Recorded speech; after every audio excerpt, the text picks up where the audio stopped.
Hello guys, कैसे हैं आप लोग? ठीक है। आपने हेलो एल्केन हेलो एरीन का 2 लेक्चर देखा होगा। उसमें आपको बहुत सारा चीज़ समझ में आया होगा। तो उसके आज हम लोग हेलो एल्केन हेलो एरीन का 3rd लेक्चर स्टार्ट करेंगे और उसको भी केयरफुली आप लोग को देखना है। जैसे हम लोग दोनों लेक्चर में पढ़े थे क्या कि हेलो एल्केन क्या है, हेलो एरीन क्या है। उसके बाद हेलो एल्केन हेलो एरीन का क्लासिफिकेशन तक हम लोग दोनों लेक्चर में पढ़ चुके थे। और हमेशा सिस्टमेटिकली पढ़ना है और बोर्ड एग्जाम का या फिर जो कॉम्पिटिशन का जो भी तैयारी करते हैं सभी स्टूडेंट से गुजारिश है कि अपने पढ़ाई पे फोकस करें। अब बहुत ही कम समय बचा है, इसमें जो जो चैप्टर आपने पढ़ लिया है ऑफलाइन में या ऑनलाइन से जो भी चैप्टर उसको बार बार उसको पढ़िए, रिवीजन कीजिए ताकि आप एग्जाम में जाके प्रॉपर तरीके से लिख पाएंगे। ऑर्गेनिक केमिस्ट्री में जैसे 12th बोर्ड के बच्चे के लिए नेमिंग रिएक्शन जितने भी होते हैं उस सब पे ध्यान रखना है और पढ़ना है।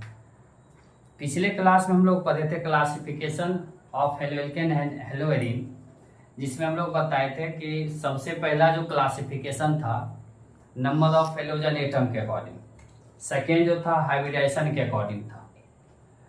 उसी में कुछ नोट्स वगैरह है, एक जेमिनल होता है और एक विसिनल होता है। जेमिनल और विसिनल कभी कभी आपको दे देता है ऑब्जेक्टिव वगैरह में पहचानने के लिए, तो कैसे पहचानेंगे तो ध्यान से यहाँ पे देखेंगे सब लोग कि नोट करके लिखे। नोट फर्स्ट में the halogen derivatives having same type of halogen atoms on the same carbon. Same carbon के साथ अगर सेम हेलोजन ग्रुप प्रेजेंट है तो उसको हम लोग बोलेंगे जेमिनल, शॉर्ट में इसको जेम लिखेंगे, जेमिनल डायहाइड्स। एंड इसका असाइन करेंगे कॉमन नेम तो एल्काइलिडीन हैलाइड्स बोलेंगे। इसका कॉमन नेम एल्काइलिडीन हैलाइड्स और एल्काइलिडीन डायहाइड्स भी आप बोल सकते हो। Second, the dihalogen derivative having same type of halogen atoms on the adjacent carbon. Adjacent carbon atoms के साथ अगर अटैच्ड हो तो उसको हम लोग बोलेंगे विसिनल डायहाइड्स और इसका कॉमन नेम होगा एल्काइलिन हैलाइड्स और एल्काइलिन डायहाइड्स। तो ये कभी कभी आपको दे देगा कि जेमिनल को शॉर्ट में जेम लिखेंगे, विसिनल को शॉर्ट में विक लिखते हैं। कि जेमिनल में क्या देखें कि हेलोजन एटम जो है हेलोजन डेरिवेटिव होता, मतलब 2 halogen atom same type of halogen, जैसे मान लीजिए 2 क्लोरीन है, 2 ब्रोमीन है, 2 आयोडीन है, 2 ब्रोमीन है। अगर सिमिलर कार्बन मतलब सेम कार्बन के साथ अगर लगता है तो उसको क्या बोलेंगे जेमिनल, और डिफरेंट कार्बन के साथ लगता है तो उसको बोलेंगे विसिनल कार्बन। इस पे एक एग्जाम्पल हम लोग देते हैं। सबसे पहले इसको आप लोग लिखिए, उसके बाद हम लोग इसको एग्जाम्पल अभी देते हैं। जल्दी से लिखिए, देखिए इस पे जेमिनल और विसिनल पे एक एग्जाम्पल फॉर एग्जाम्पल में लिख रहे हैं। CH3 है, CH है और यहाँ पे ClCl है। देखिएगा फर्स्ट एग्जाम्पल, इसमें 2 हेलोजन एटम है, दोनों क्लोरीन है और एक ही कार्बन से सेम टाइप ऑफ कार्बन से अटैच्ड है, बॉन्डेड है, तो इसको बोलेंगे जेमिनल, शॉर्ट में बोलेंगे जेम डायहाइड। डायहाइड की जगह आप क्या लिख सकते हो, जेम डाइक्लोराइड या जेम। कॉमन नेम आपको बताएं एल्काइलिडीन है तो क्या हो जाएगा इथाइलिडीन, क्या हो जाएगा इथाइलिडीन डाइक्लोराइड या सिर्फ क्लोराइड भी बोल सकते हैं इसका कॉमन नेम के तौर पर। सेम उसी तरह जो है एक और एग्जांपल ले लेते हैं। ये आपका CH2 है, CH2 है, Cl यहाँ पे, Cl यहाँ पे। तो गौर से यहाँ पे देखिए दोनों हेलोजन एटम आपका जो है ये एडजेसेंट कार्बन के साथ है, डिफरेंट कार्बन के साथ है, तो इसको हम लोग बोलते हैं विक्सिनल, शॉर्ट में लिखते हैं विक डायहाइड्स। क्या बोलेंगे विक डायहाइड्स। कॉमन नेम इसका लिखेंगे जो एल्काइलिन के फॉर्म में लिखे थे उसके एल्काइलिन के फॉर्म लिखेंगे तो इथाइलिन हो जाएगा, इथाइलिन डाइक्लोराइड, ये इसका कॉमन नेम हो जाएगा। तो हमेशा ध्यान रखें एल्काइलिन के फॉर्म में, तो ये इथाइलिन, ये इथाइलिन। तो हमको मेन रूप से समझना है इसमें विसिनल और जेमिनल। तो विसिनल का कॉन्सेप्ट एडजेसेंट कार्बन के साथ अगर same type of halogen atoms attach हो तो विसिनल, शॉर्ट में भी अगर एक ही कार्बन के साथ हो तो उसको बोलेंगे जेमिनल। तो ये आप लोग को पहचान में आएगा, विसिनल और जेमिनल का कंसेप्ट समझ में आया सबको, आ गए समझ में। तो इस तरह के क्वेश्चंस को आपको देखना है। तो इसका एग्जांपल आप लोग लिख लीजिए जल्दी से, फिर इसके आगे हम लोग बताते हैं, जल्दी लिखिए। हाँ, तो आपको जेमिनल और विसिनल समझ में आ गया सबको। अब देखिए इसमें एक क्लासिफिकेशन, एक टर्म था हाइब्रिडाइजेशन। ऑब्जेक्टिव में क्या होता है, कभी कभी आपको हाइब्रिडेशन निकालने के लिए दे देगा। तो जनरली ये टॉपिक आपको वीवीटी थ्योरी, केमिकल बॉन्डिंग में पढ़ना पड़ता है।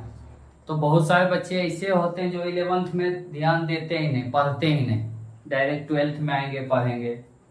लेकिन बोर्ड तो आपको जान रहा है कि आप 11th पास करके आए, ये थोड़ी जान रहा है कि first year is the rest year, 12th में उसका क्या हो जाता, वेस्ट ईयर हो जाता। तो हाइब्रिडेशन से कभी कभी ऑब्जेक्टिव दे देगा, तो उसके लिए आप जो लोग नहीं पढ़े थे 11th में, यहाँ पे देखें एक फॉर्मूला आप लोग को लिख देते हैं। जैसे CH4 का हाइब्रिडेशन पूछेगा, NH3 का पूछेगा, एकदम पूछता ही है। इसको देखिए ध्यान से, कैसे एक फॉर्मूला बता देते हैं, आप लोग उस पर निकाल सकते हैं। देखिए, calculation of hybridization, calculation of hybridization. Hybridization को कैसे हम लोग कैलकुलेट करते हैं, निकालते हैं।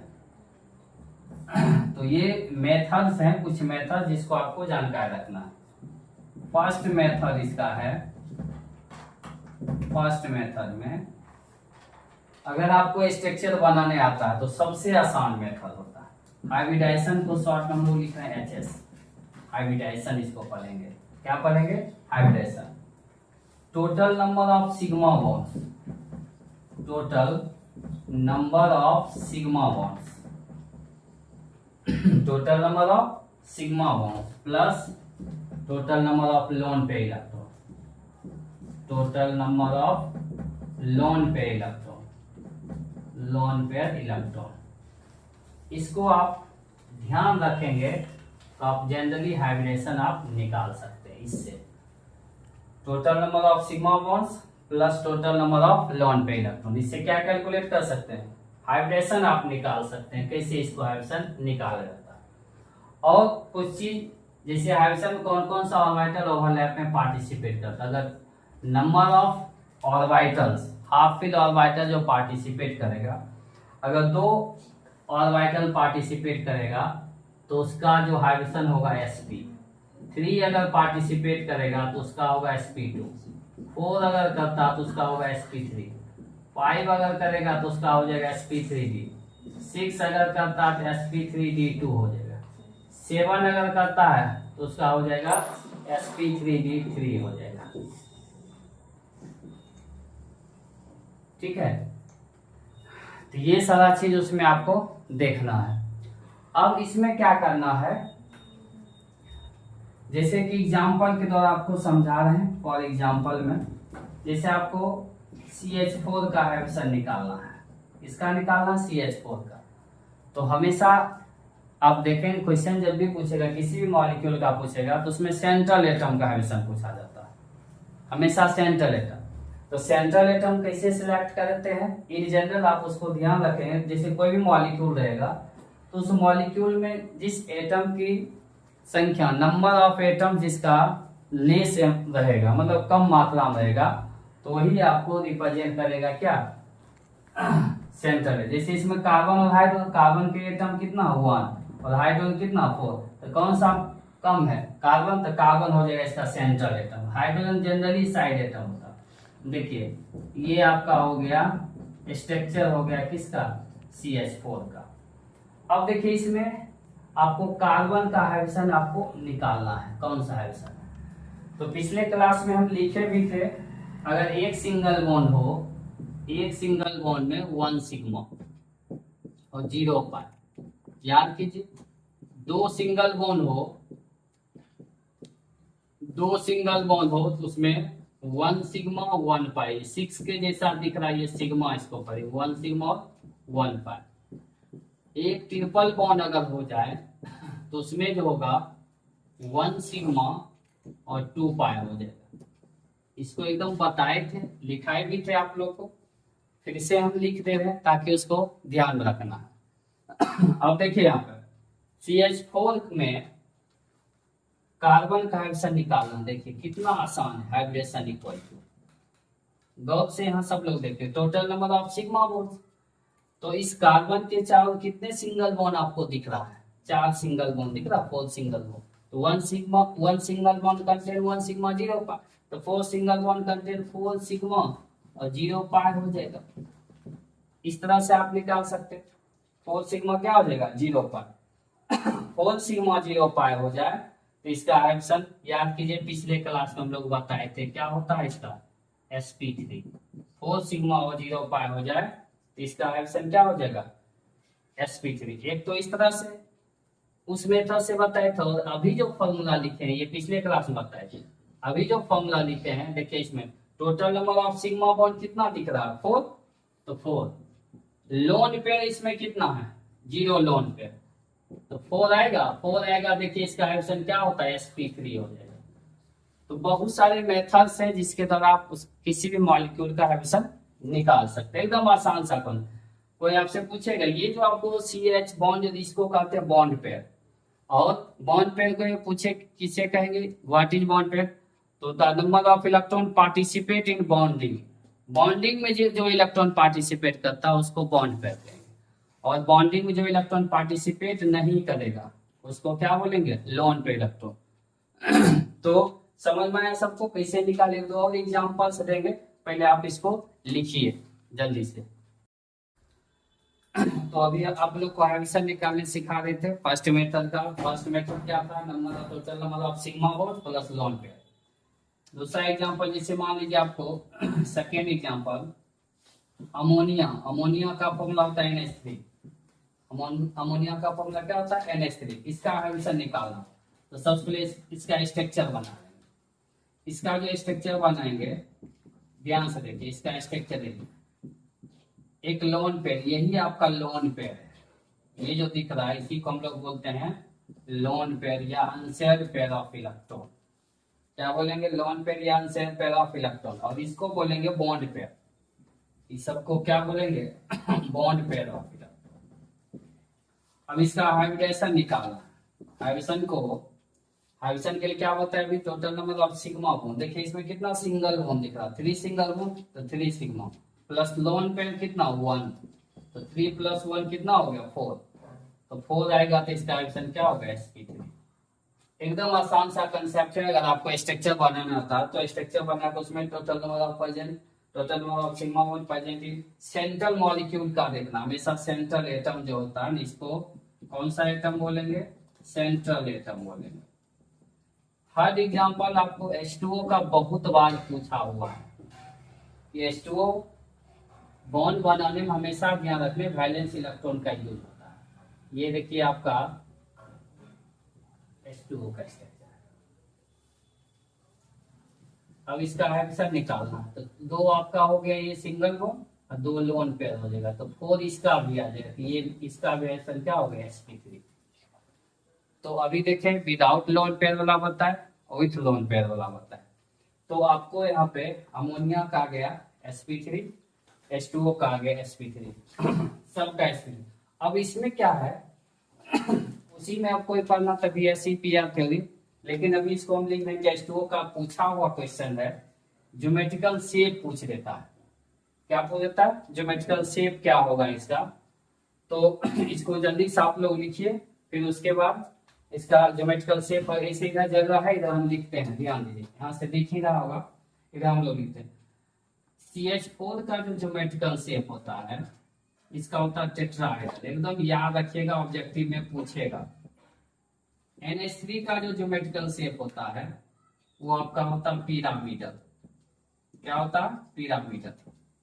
H2O का जो ज्योमेट्रिकल शेप होता है इसको बोलते हैं बैंड शेप, इसको बोलते हैं बैंड शेप, या भी शेप भी कहीं कहीं लिख देगा, या एंगुलर भी आप बोल सकते हैं इसको। H2O का तो बहुत बार सबका हाइड्रोजन तीनों का sp3 आएगा, लेकिन शेप डिफरेंट आएगा। किसके कारण? तो लोन पेयर आने से हमेशा ध्यान रखेंगे कि उसके बीच रिपल्सन आ जाता है, रिपल्सन आने से उसका ज्योमेट्री चेंज हो जाएगा, उसका बॉन्ड एंगल चेंज हो जाता है। तो इसको एकदम नोट करेंगे, सब लोग लिख लीजिए जल्दी से, फिर इसके बाद हम लोग आगे बताते हैं। चलिए अब देखिए, बहुत सारे लोगों को कंफ्यूजन क्या होता है, उसको स्ट्रक्चर बनाने ही नहीं आता, तो उस केस में उससे आंसर निकलेगा नहीं। एक ऐसा मेथड बताते हैं जिसमें आपको स्ट्रक्चर बनाना नहीं पड़ेगा। जैसे देखिए सेकेंड मेथड इसका जो है, मेथड 2 इसका देखिए, या सेकेंड मेथड। हाइब्रिडाइजेशन को शॉर्ट में भी तो बताए, हाइब्रिडाइजेशन को शॉर्ट में लिखेंगे HS, फॉर्मूला एक लिख रहे हैं half V plus M minus C plus A, ये हाइब्रिडेशन निकालने का फॉर्मूला है। Where V equal to number of valence electron, number of valence electron in central atom, in central atom. आपको बताए हैं कि हाइब्रिडेशन हमेशा सेंट्रल एटम का निकलेगा। M इसमें क्या है? Number of monovalent atom. M जो है इसमें number of monovalent atom. Monovalent atom में आता कौन कौन है? Like as hydrogen, fluorine, chlorine, bromine और आयोडीन, ये आपका मोनोवैलेंट एटम आ जाएगा। C जो यहाँ पर हो गया, C हो गया नंबर ऑफ कैटायन, C हो गया आपका नंबर ऑफ कैटायन, और A जो हो गया, ये हो गया नंबर ऑफ एनायन, A हो गया नंबर ऑफ एनायन। कैटायन मतलब पॉजिटिव चार्ज लेंगे, एनायन का मतलब नेगेटिव चार्ज। ये सेकेंड मेथड है जिसे आप इसको निकाल सकते हैं। और उसके अलावे देखो, अब इस पे एग्जांपल्स आपको करवाते हैं कैसे आपको निकालो वही सब चीज। जैसे मान लो फर्स्ट एग्जांपल इधर लेते हैं, फॉर एग्जांपल मीथेन का, मतलब इसमें सेंट्रल एटम कौन था? कार्बन। तो कार्बन का वैलेंस इलेक्ट्रॉन आपको आना चाहिए, अगर पीरियोडिक टेबल पढ़े होंगे तो उसमें पता होगा, नहीं तो कार्बन का एटॉमिक नंबर कितना होता है? 6 होता है। इसका कॉन्फ़िगरेशन लिखेंगे 1s2 2s2 2p2। तो देखिए इसका वैलेंस इलेक्ट्रॉन कितना आ गया? 4 आ गया इसका वैलेंस इलेक्ट्रॉन। वैलेंस इलेक्ट्रॉन क्या होता है? आउटर मोस्ट शेल में जितना इलेक्ट्रॉन प्रेजेंट होता है वही क्या कहलाता है? Valence electron. तो वैलेंस इलेक्ट्रॉन इसका 4 आ गया। अब फॉर्मूला लगाइए, half V plus M minus C plus A, यही फॉर्मूला है। तो हाफ V हो गया वैलेंस इलेक्ट्रॉन, वैलेंस इलेक्ट्रॉन इसमें 4 है, तो V की जगह 4 लिखिए। M क्या? Number of monovalent, monovalent atom में कौन है? Hydrogen, fluorine, chlorine, bromine, iodine. इसमें बताए कितने हाइड्रोजन है? 4, तो M की जगह लिखेंगे 4। C क्या? नंबर ऑफ कैटायन, कैटायन का मतलब पॉजिटिव चार्ज, तो पॉजिटिव चार्ज इसमें तो है नहीं, ना नेगेटिव है, तो C और A की जगह लिखेंगे 0। यहाँ पे भी ध्यान, मोनोवैलेंट इसमें देखो हमेशा ध्यान रखना 5, hydrogen, fluorine, chlorine, bromine, iodine, ये 5 हो गए। मान लो यहाँ पे CO2 रहता तो वो डाइवैलेंट होता ऑक्सीजन, तो उस केस में M की जगह 0 लिखेंगे। मतलब इस 5 एलिमेंट के जगह, 5 एलिमेंट के जगह मोनोवैलेंट के जगह पे अगर डाइवैलेंट हो, ट्राइवैलेंट हो, कुछ भी रहेगा तो उस M के जगह 0 लेना है। अब देखिए इसको सॉल्व कीजिए, हाफ इंटू 8, ये हो जाएगा 4, अब 4 आएगा तो उसका आंसर क्या होगा? sp3। इस मेथड से क्या है कि आपको स्ट्रक्चर बनाने की जरूरत नहीं पड़ेगा, आप आराम से इसे बना सकते हैं। फर्स्ट एग्जांपल ये था। सेकेंड एग्जांपल, जैसे सेकेंड एग्जांपल अभी आप ले लीजिए अमोनिया, या कुछ नया चीज ले लीजिए, H2S ले लीजिए, हाइड्रोजन सल्फाइड इसका नाम, हाइड्रोजन सल्फाइड एक टॉक्सिक गैस है, हाइड्रोजन सल्फाइड एक टॉक्सिक गैस है। ये रोटेन एग के जैसा इसका स्मेल होता है। एक फॉस्फाइन होता है PH3, इसका स्मेल कैसा होता है? रोटेन फिश के जैसा, सड़ा हुआ मछली के जैसा। और हाइड्रोजन सल्फाइड होता है सड़ा हुआ अंडा के जैसा, टॉक्सिक गैस होता है। अब देखिए इसमें सेंट्रल एटम कौन है आपका? सल्फर है। तो सल्फर का वैलेंस इलेक्ट्रॉन 16 इसका एटॉमिक नंबर होता है, 1s2 2s2 2p6 3s2 3p4 हो जाएगा। अब इसका देखिए वैलेंस इलेक्ट्रॉन कितना है, इसका वैलेंस इलेक्ट्रॉन हो जाएगा 6, इसका वैलेंस इलेक्ट्रॉन निकल गया आपका 6 वैलेंस इलेक्ट्रॉन आ गया। अब इसका हाइड्रोजन का फॉर्मूला लगाएंगे, half v plus M minus C plus A. तो देखेंगे यहाँ पे हाफ v वैलेंस इलेक्ट्रॉन है, तो वैलेंस इलेक्ट्रॉन इसका 6 हो जाएगा। m मोनोवैलेंट है, मोनोवैलेंट एटॉम देखिए इसमें कितना हाइड्रोजन 2, इस पे भी कोई चार्ज वगैरह है नहीं, ये हो जाएगा हाफ इंटू 8, 8 आएगा तो ये हो जाएगा 4, और 4 आएगा तो क्या होगा इसका भी sp3। तो हाइड्रोजन निकालने के लिए आपको दो मेथड बताएं, दोनों मेथड आप किसी भी तरीके से आप बना सकते हैं, किसी भी मेथड को आप अप्लाई कर सकते हैं, ठीक है। इसको जो है सबको समझ में आया है, और इतना शानदार तरीके से आपको बताएं कि यहाँ से क्वेश्चन आपको रहेंगे ही, तो सीखिए। ये कोई जब नहीं कि 11th नहीं, तो इसलिए आप लोग को बता दे रहे हैं, ये आपको ऑफलाइन के ही जैसा आपको लगेगा क्लास, इसलिए जितने भी स्टूडेंट देखेंगे मैक्सिमम स्टूडेंट कोशिश कीजिए कि इस वीडियो लेक्चर को अपना तो देखना है, उसके बाद शेयर करना है, कमेंट करना है, और अपने सर्किल में भी मान लीजिए अभी कहीं भी हो अपने ग्रुप में अपने फ्रेंड को भेजिए, सब्सक्राइब कीजिए, ज्यादा से ज्यादा लोगों को बीच पहुंचाइए ताकि उसको कुछ इससे हेल्प हो जाए एग्जाम के दृष्टिकोण से। चलिए इसको लिखिए, फिर नेक्स्ट बताते हैं जल्दी से।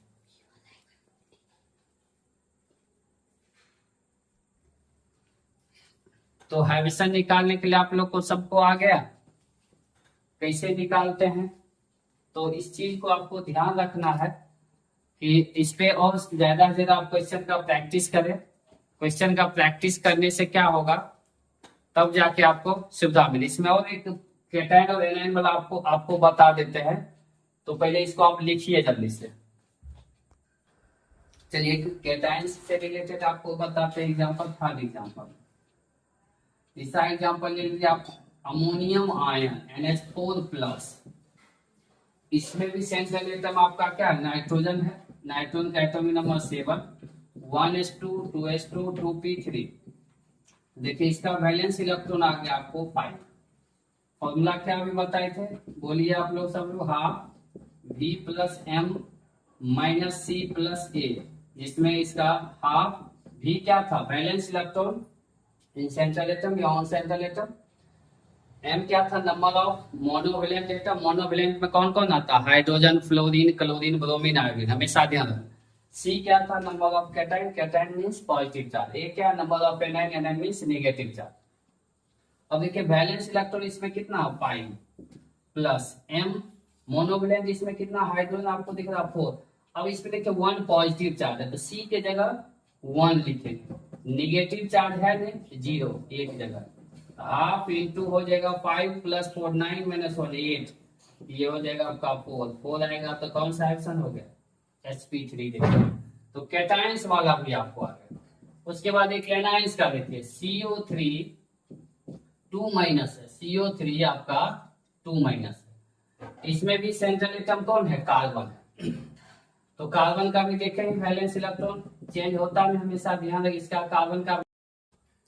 देखिए अभी CO3 2 माइनस का, कार्बन का वैलेंस इलेक्ट्रॉन 4 होगा, फॉर्मूला इसमें लिखेंगे हाफ v हो गया 4। अब इसमें देखिए मोनोवैलेंट एटम है नहीं, डाइवैलेंट एटम है, तो m की जगह 0 हो जाएगा, कैटायन नहीं है, एनायन इस पे कितना है 2 हो जाएगा, तो हाफ इंटू 6 हो जाएगा, तो 2 इंटू 3, तो कितना 3 आएगा, तो 3 आएगा तो इसका आंसर क्या लेंगे, इसको हमेशा ध्यान रखना, 3 आएगा तो क्या हो जाएगा sp2 होगा।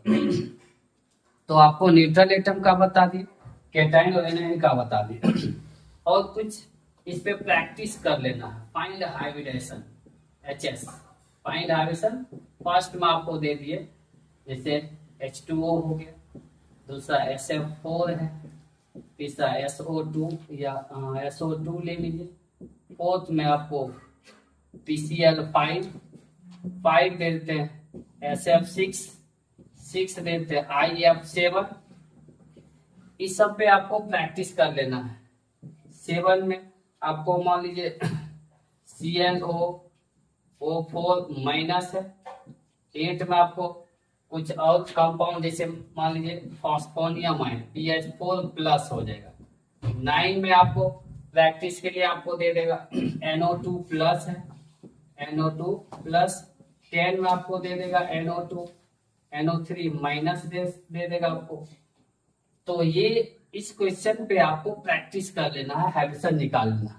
मैक्सिमम क्वेश्चन अगर पूछे तो इसी सब एग्जांपल्स आपको इन जनरल रहेगा। तो यहाँ तक जो था आपका जो हाइड्रेशन का एक लेक्चर आपको दिए हैं, ताकि हाइड्रेशन से कोई भी क्वेश्चन आपको है तो आप बना सकते हैं। बहुत अच्छे तरीके से आपको बताया जा रहा है। इसको बढ़िया से बैठ के शांति को इस वीडियो लेक्चर को देखेंगे और उस पर प्रैक्टिस करेंगे। अब इसके बाद जो टॉपिक जो हम लोग पढ़ेंगे, नोमेनक्लेचर पढ़ेंगे, आइसोमेरिज वगैरह पढ़ाएंगे, तो नेक्स्ट लेक्चर पढ़ेंगे। तो आज भर यही ही रहेगा, मतलब इस लेक्चर के बाद से जो हम लोग फिर पढ़ेंगे, नेक्स्ट लेक्चर पढ़ेंगे। तब तक सब लोगों को ऑल द बेस्ट।